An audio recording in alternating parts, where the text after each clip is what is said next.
ये लड़की नदी किनारे खेल रही थी, लेकिन उसके पिता को ये बिल्कुल पसंद नहीं आया। गुस्से में उन्होंने लड़की को थप्पड़ मारा और वो सीधे पानी में गिर गई। फिर बालों से पकड़कर उसे बाहर खींच लाए। ये सब देखकर उसका भाई फौरन आया और गुस्से में पिता को जमीन पर गिरा दिया, लेकिन लड़की ने अपने ही भाई को धक्का दे दिया। तभी माँ बीच बचाव करने आई, लेकिन उन्हें भी एक जोरदार थप्पड़ पड़ा। उस रात लड़की चुपचाप रजाई में घुस गई और कान बंद कर ली, लेकिन बाहर से चीखें आ रही थी। उसके पिता फिर से उसकी माँ को मार रहे थे। अगली सुबह जब लड़की खिड़की के पास गई तो देखा माँ हाथ में सूटकेस लेकर जा रही थी। वो दौड़कर पीछे भागी और जोर से पुकारा, मम्मी, लेकिन माँ ने पीछे मुड़कर भी नहीं देखा। कुछ ही समय में उसके भाई बहन भी एक एक करके घर छोड़ते गए। पिता को उसकी परवाह नहीं थी। उन्होंने लड़की को स्कूल में पटक दिया, बिना जूते तक दिए। स्टेज पर अकेली खड़ी थी वो। टीचर ने पूछा, डॉग को स्पेल करो। लड़की बोली, GOD। पूरी क्लास हंसी से गूंज उठी। वो अपनी सीट पर लौटना चाहती थी, लेकिन वहाँ एक लड़का पहले ही बैठ गया। वो धीरे धीरे पीछे हटती गई, लेकिन हंसी थम नहीं रही थी। उसकी आत्मा टूट चुकी थी। वो स्कूल से भाग गई और फिर कभी उस दरवाजे के भीतर नहीं गई। घर लौटने के बाद कुछ दिन तक उसके पापा का मिजाज बहुत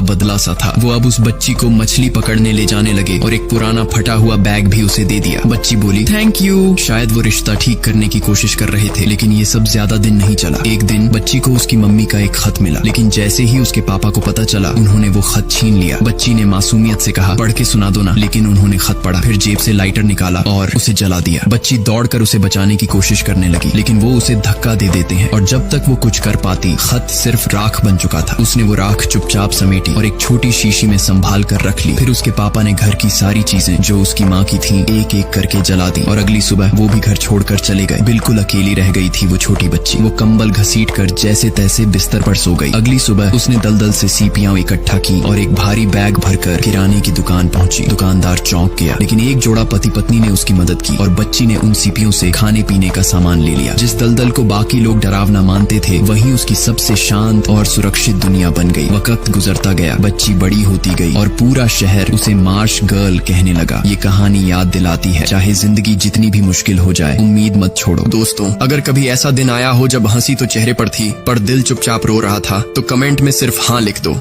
कुत्ते ने अपने मालिक के कमरे में किसी और का कपड़ा सूंघ लिया। लड़की ने देखा तो गुस्से से आग बबूला हो गई। वो बोली, ये मेरा नहीं है, और उसी वक्त उस लड़के को छोड़कर चली गई। लड़का गुस्से से पागल हो गया। अब उसे उस कुत्ते से भी नफरत हो गई। अगले दिन वो उसे कार में बैठाकर दूर एक जंगल के पास ले गया और दूर तक बॉल फेंकी। जैसे ही कुत्ता उसे लाने भागा, लड़का गाड़ी लेकर चला गया। पर जैसे ही वो घर पहुंचा, कुत्ता फिर से सामने खड़ा था, उसी बॉल के साथ। अगले दिन फिर, और इस बार और गहराई में जंगल ले जाकर उसे छोड़ा गया, पर कुत्ता फिर लौट आया। तीसरे दिन लड़के ने हद ही पार कर दी। इस बार वो कुत्ते को किसी और शहर ले गया और वहीं बॉल फेंक कर उसे छोड़कर भाग गया। रात में कुत्ते की मुलाकात एक आवारा कुत्ते से हुई। उसने सब कुछ बताया और तब जाकर उसे समझ आया, मालिक ने छोड़ दिया है, अब बदला लेना था। उसने शहर के कुछ और आवारा कुत्तों को